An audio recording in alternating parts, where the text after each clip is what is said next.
For me, there could not be a more interesting topic than retail and AI. And good morning, it's great to see so many faces. So, retail was always about placement. It was always about where you were on the shelf, on the end cap. Then it was, where are you on the website? And now it's about the conversation.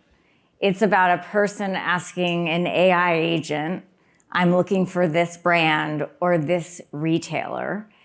And so I want to focus on how do retailers and brands succeed in the world where the paradigm is completely changing. And it's about discovery. So I would love for us to, in our minds, fast forward 2 years and ask you both, if we get this right, what feels different about shopping? So before you answer, tell us who you are and what you do, and then let us know what you think. So we'll start with you, Austin. All right, so Austin Leonard, I'm the VP GM of Dollar General Media Network, so DGMN is what we'll talk about. And I help lead the strategy for our business as our retail media network. And we have a unique structure compared to some retailers. So I roll directly into our Chief Marketing Officer, who rolls into our Chief Operating Officer. And we operate a very lean model, as you hear me say. I'm obligated to say that in every conversation. We actually, our Chief Marketing Officer also owns enterprise marketing and digital commerce. And so we all sit together in that same umbrella. Cool. Oh, and in 2 years. Oh, we going to 2 years already? Sorry, I thought we did intros. Yeah, well, okay. You guys can shake it up. We'll shake it up. So. Okay, so which one are you going to do? Are you going to answer it, or should we go to? Go ahead. Yeah. Okay. Yeah. I've already thrown Jessica completely off. So. We're totally wired. No, there's no throwing off. That's good. My name is Dave Osborne. I'm with Microsoft. I work within Microsoft AI. And my job is agentic solutions, which is a function that definitely didn't exist like 18 months ago even. It's a job that AI created, which is cool. My role is really to help brands and retailers and anyone with a business figure out how to navigate the shift that's happening right now with the single greatest adoption curve I think we've seen. And that's really about engaging within their own conversational services and engaging with third-party conversational services like those that Microsoft creates. Well, I'm excited to have both of you here. So now we'll go to the question. Yeah. 2 years from now, what does shopping look like? Yeah, so I don't think I'm not a big believer that it's going to be a huge new shopping model. Mm-hmm. I think that as consumers are looking to use these tools more and as agents, they'll find actually a lot of what a lot of big businesses found. So when they started investing in AI, everyone's like, oh, it's going to be this massive shift, this massive jump. But what they found is that instead of just optimizing for the experience and just trying to change the shopping experience, the entire organization started to get more efficient. And so what happened is the business starts to get more efficient across the board so we can actually deliver a better experience, but it's not necessarily a completely different experience. So I think the tools will be helpful. I think people will be able to gather information quicker, of course. I liken it back to when Google first started impacting in-store shopping. People just had more information at their fingertips. So they'll access it a little bit differently. I think, for certain purchases, they'll actually check out differently, but I don't think it's this entirely new model. Okay, so more information, more value for the customer, but not a radical shift. And hopefully getting to the personalization that we've all been trying to get to, that experience of this retailer knows me because of all my purchases, not just because of where I happen to be at that time. And it allows us to then deliver a much better experience for each person, not just overall. Totally, very relevant. Yes. And Dave, your thoughts? I have a lot on this. I think there's a University of Washington professor who in rooms like this actually asks everyone to get up and move. I'm not going to do that, but put yourself on the side of by 2030, websites will be gone. There's not going to be really websites anymore. Consumers are going to interact entirely with retailers through their assistant agents, whether that's ChatGPT or Copilot or Gemini, what have you. Or, this is just going to be an evolution, and 2030 is not going to look all that different in terms of how consumers interact with retail websites than they do right now. And it's inevitably split 50-50, which is kind of wild. I think we've consistently overestimated the impact of technology in the short term and almost always underestimated the impact of technology over the long term. I think this one's different. I don't think we've seen adoption curves of technology like this. I mean, like the only adoption curve maybe faster is like breathing, but like there's not a lot that has happened as fast as this. And we've seen 33% faster purchase journeys, just compression of how quickly people are making purchases by virtue of using a chat application in a session. You're 53% more likely to complete a purchase in that session just by virtue of using ChatGPT or Gemini or Copilot, what have you. When shopping is part of your conversation, you're 3 times more likely than a session that doesn't include a chat. That's wild. And so I think this is happening, that something's happening, and something's going to happen pretty quickly. What I would like to see happen is I would like to see discovery beat dominance. And what that means is, I think one of the promises of AI is democratization of whether it's healthcare advice or education or pick your poison. I'd love to see my local retailer. I'd love to see my AI aware that I'd like to buy local if I can. I'd love to see my local retailer surfaced when I'm late on a Mother's Day gift, as opposed to, pick whoever you want, fill in the blank of basically who your 1, 2, 3, 4, 5 listings are going to be today. I would love to see that happen. Democratization, I think, is a really interesting opportunity. I love that. I love shopping local. I love my local pharmacy, my local gift shop, and local Dollar General. Right. I mean, there are 20,000 of them, right here. So yeah. And you don't want to see them go away. So from the enterprise side, Dave, building on what you said, it seems like there are companies that are in the early experimental side. There are ones that have scaled deployment, and then there are ones that are still figuring out the strategy. Since you consult and talk to so many companies, I'm wondering what you see is what separates the companies who are like diving in headfirst, changing their approach to the ones who are more laggards? It's a really good question. I think that there's, and I look at this really from the perspective of businesses engaging with consumers, and less businesses figuring out how to become more productive through the use of AI, which is phenomenal. I think there's two big challenges that companies face, and it kind of influences where they are in their progression. First is operational. And one of the most important things, given what I described in terms of the data points, like one of the most important things for businesses is to be present in these conversational surfaces. That means like show up. And doing that, there's SEO that's been around for 100 years, not really 100 years, been around for a long time. It's different with generative engine optimization. The way in which your data needs to be surfaced is wildly different. It is no longer useful to have a 2-line description of a dress. You need a 10-paragraph FAQ that pulls in reviews, pulls in when you might want to wear this. Is this valuable for those of you who get to go to Cannes? Is this a good dress, or is this corduroy? Right? Like that kind of information needs to be surfaced, and companies are not really quite prepared just yet to surface that information. The other, so that's kind of operational. The other is, that dictates kind of where I think you are in the spectrum, is strategic. Depending on who you talk to, some companies have spent 100 years understanding their brand and their customers, and others have spent 5, 10, 20 years building out product detail pages, cross-selling. There's like this serious, legitimate risk of disintermediation. If I don't go to a website anymore, and Microsoft or OpenAI or Google just sending orders over to my retailer, like that's kind of a problem. I'm losing consumer insight. That's not what's happening. It shouldn't be what's happening. I think businesses need to resist that. But there's that risk of kind of a new walled garden in this evolving space. It's so interesting because you were just talking about like shopping local, and then you're talking about like this large enterprise effort and the operational, and it's hard to imagine how these small companies that we want to make sure are still being surfaced are going to be able to play in this game. Yeah, that's true, and it's also where platforms are working really quickly to evolve, whether that's Stripe or PayPal or Shopify, like who work with a lot of these merchants. The other cool thing is that, like, it isn't that hard to, as an SMB or a website owner, it isn't that hard to do what needs to be done, and sometimes they're the scrappiest. I think now they've got opportunities to punch just as great as some of the big guys. Yeah, without having to take as much resources, it does that democratization is really important.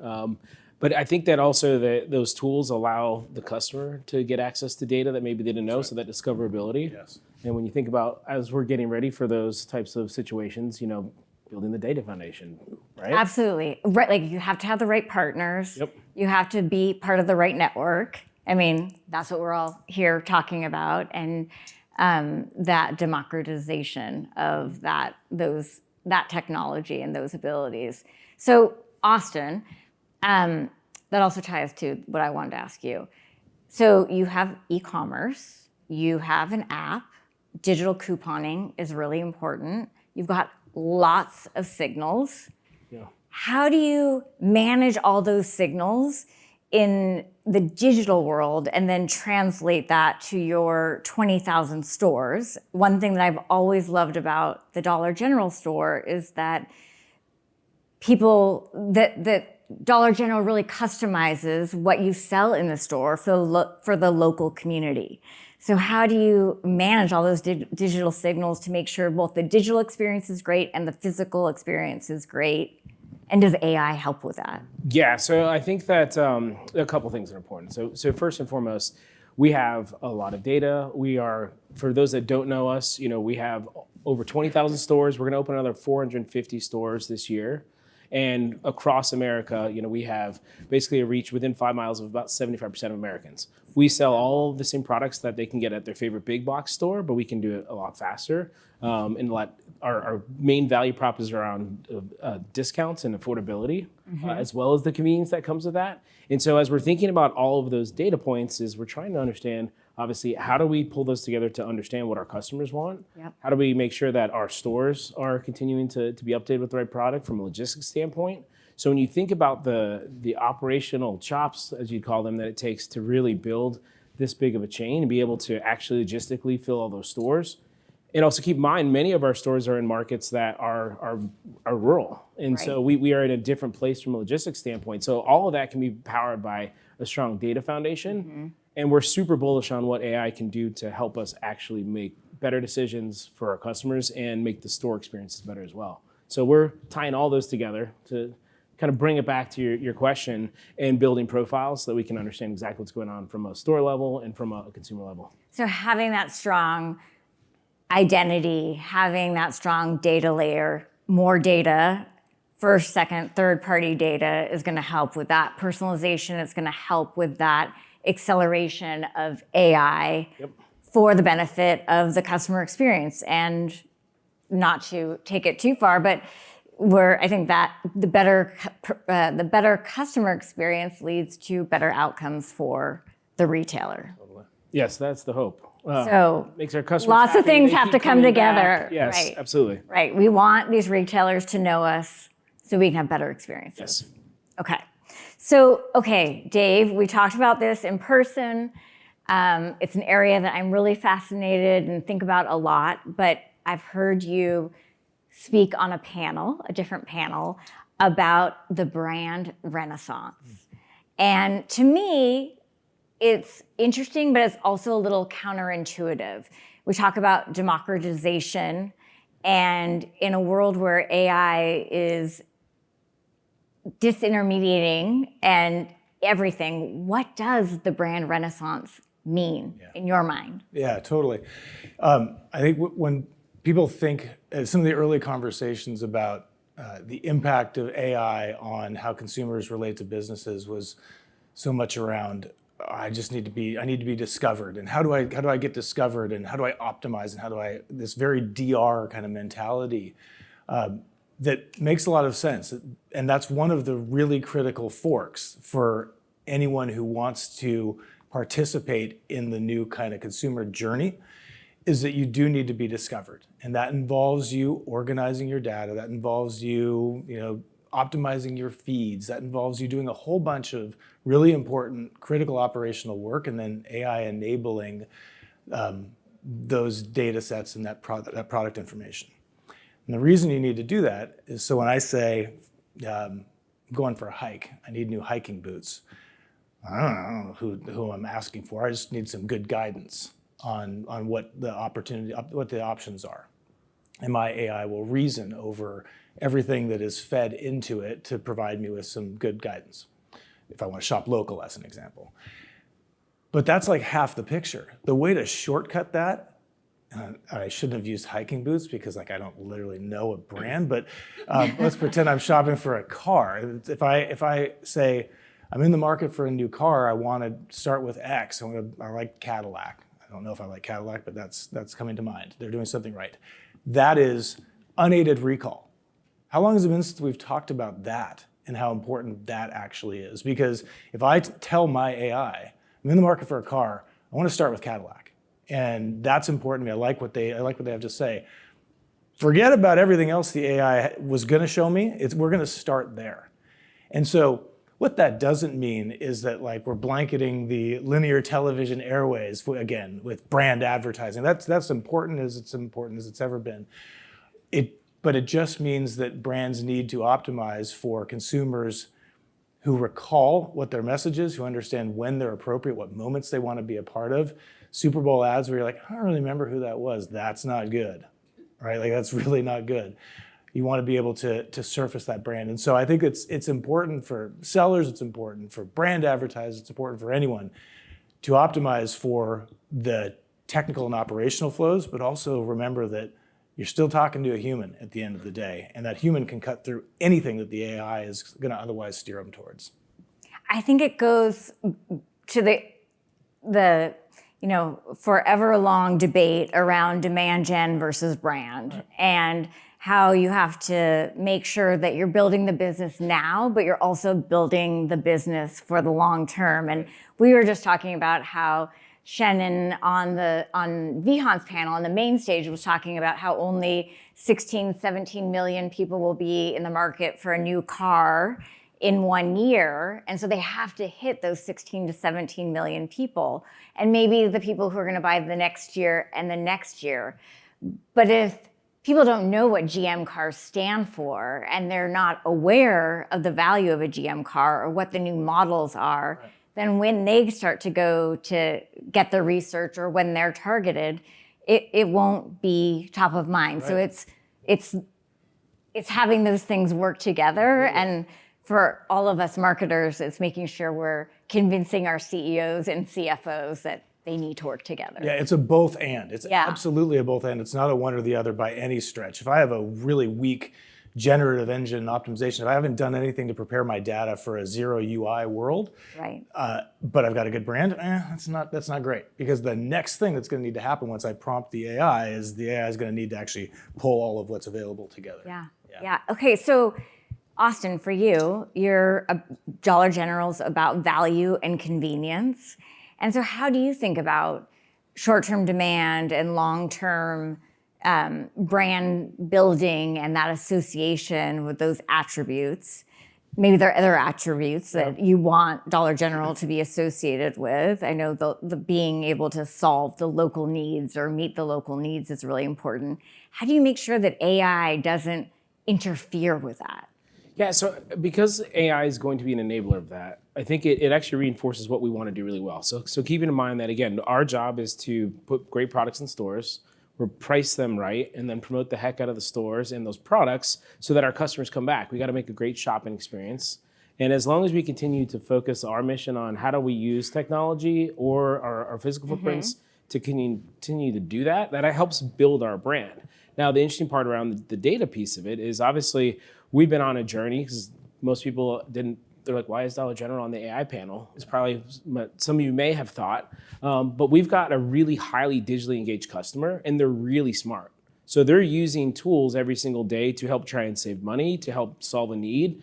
That convenience need is just as important. So we need to make sure that our product feeds are up to date. We need to make sure that our data pipelines are secure, both internally and externally. We also need to make sure that obviously that information flows through, because guess what? Like, we are so close and so convenient that we probably can win a lot of those AI query battles, if you want to call them that, just because of how convenient we are. I think that's some of the things that we think about overall as a business, and using those tools to help continue to reinforce that brand just on new channels. Yeah. when we were preparing for this panel, you were talking about influencers and the role influencers play. That's another channel. Talk to me about how influencers are engaging with Dollar General. Well, so part of our challenge is really just brand awareness. Most of the folks that came here from New York, San Francisco, or LA probably have never been in a Dollar General, so they don't even know what the heck I'm talking about. But influencers are great because they're our friends. They're out there saying, there's great products here, there are great prices here, they're super convenient. This is way easier than going to other stores that take a long time to park at and things like that. But they also help with them being able to use the products new and differently. So how do you combine things to make a really affordable dinner for your family in a way that's fast and easy? And our influencers are doing a great job of talking about that brand, because what we find is that we have a lot of customers that really love us, and they also love hearing from influencers. So rather than us talking about ourselves, we have them talk about us. Right. And have them discover the things that they love about Dollar General. And I'm sure they can be so much more creative because of AI. I mean, I think they can move a lot faster. Yeah. And create a lot more content, that's for sure. So then you have the opposite battle of like, all right, how do you sort through what's working, and Right. obviously how do you crunch all that data from a measurement standpoint? But as we're thinking about our strategy, like, we want to bring that all together, and we also need to continue to measure it. But that digitally first world is it all enabled by AI? And Yes. helps us move faster. Yes, and I would think in a hyper-localized world, AI is going to be, it's hard to say AI is going to be more important, because I feel like it's important everywhere, but to be able to crunch numbers, data quickly, to figure out what's popping in a certain market is going to be super critical, because you don't want to disappoint customers who are seeing an influencer talk about something at a local Dollar General and show up and it's not there. Yeah, absolutely. And because we talked obviously about democratization and our lean model to save as much money as possible to give the best prices back to our customers, that efficiency that AI brings us actually helps level the playing field for us in some ways. So for example, I do represent the media network. So just to throw in a retail media nugget here, our teams have been using AI to get faster to the insights. So they can actually understand our customers' trends faster. They can understand better what our customers are doing in between their visits. And then our insights team has already saved about a 25% time every single week for our end of campaign reports, just by using insights to help get some of the data layer ready and getting it farther down the path. So that way we can actually get back to brands who made it clear that 3 months for a campaign recap, it doesn't work for them. And so just pieces like that across our ecosystem are really important. Such a great example of how speeding things up leads to results, and how we need to take our customers the happier. signals, the data, and then lead to the insights that drive optimization or changes, so customers are having better experiences, companies are selling more product. Yep. Dave, going back to you, you were talking about how people are more likely to make a purchase decision right after they're searching in AI. Yeah. So I wanted to come back to you about, you're advising a lot of companies, you get to talk to a lot of companies. Where are you seeing AI drive actual revenue today? Yeah. Not just pilots, but like real business impact. A couple areas. One is, I think all of the data that we see suggests that, or shows, when AI tools send traffic, it's very highly qualified and converts at a much higher rate than non-AI generated traffic. And that's because the magic that's happening upstream, shopping is the most highly engaged topic in at least the tools that we have access to. It's not the thing that people talk about all the time, but when they're talking about shopping, they're really engaged. They're having pretty rich conversations with their AI. So it's making them more money when it's sending them traffic. Another area that I would love for people to think about a little bit is on-site conversational commerce. And so forget about ChatGPT and Copilot and all of that. More than 3/4 of consumers expect a conversational experience when they get to your website, and are really disappointed when you can't engage with them, when retailers can't engage with them the same way they engage with ChatGPT. It is really annoying as a completely fashion I don't know, what's the opposite of fashionista, like fashionata, like that. I mean, like that's me. Coined here. Yeah, fashionata. When I go to Nordstrom and I'm like, I get to go to Cannes in a couple months, and I want to look like good, but not that I'm trying too hard, and it's gonna be really hot. Like, say that. Instead, I got like linen, like whatever. Like that's annoying, and there's such a better way to do that. So 3/4 of consumers expect a conversational commerce experience. And so my counsel to companies is start there. That is a no regrets, no disintermediation proposition. Your consumers are still coming to your website. And whether you're on this side of the house or that side of the house by 2030, for now, they're still coming to your website. What you can learn through on-site conversational commerce, an agent sitting there grounded in your brand's voice, greeting customers with "Hello, sir," or "What's up, dude?" depending on what your business is. You've had to derive intent since the beginning. Now they will tell you their why.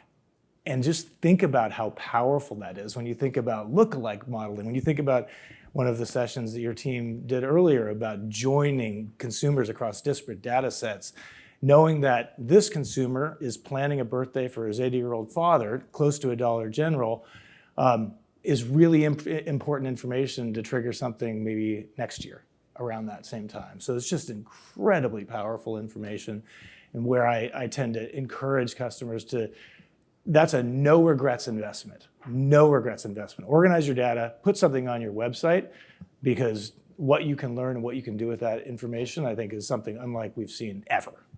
So my next question was going to be, and my next and last question was going to be, if you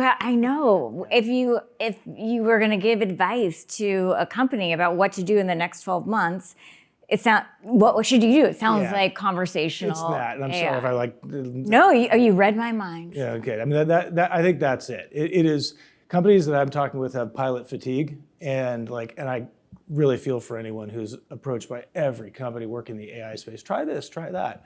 Like, it's really hard, and there's a lot, and not a lot of it, and Scott hit on this, I think, this morning, is that not a lot of it's driving value. But, so what do we know for sure? We know for sure that consumers are engaging and shopping and like changing behavior in assistant agents. If you're worried about being disintermediated, fine. But organize your data so that you show up, whether you let them transact there or not, fine. And organize your data and then make use of that on your website. What I would say don't do is spread yourself too thin and be highly skeptical of companies that say, this is how you integrate with us, and these are the rules you got to play by, and we'll give you data when we give you data. Like, we don't need to let another 30 years of walled gardens emerge from this moment, and I would encourage us to avoid that.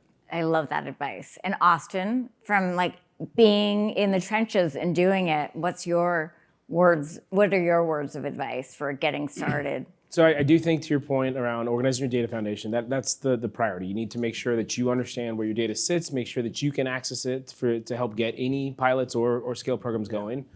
I do think it's important, though, to start small, find some wins on some areas where you get going. Totally. We hired a brand new position last October called the SVP of AI Optimization. And he was a team of one.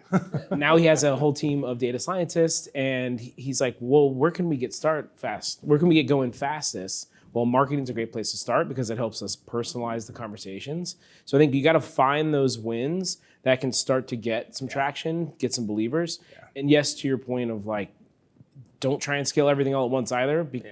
There's going to be a lot of promises to it, but you need to make sure that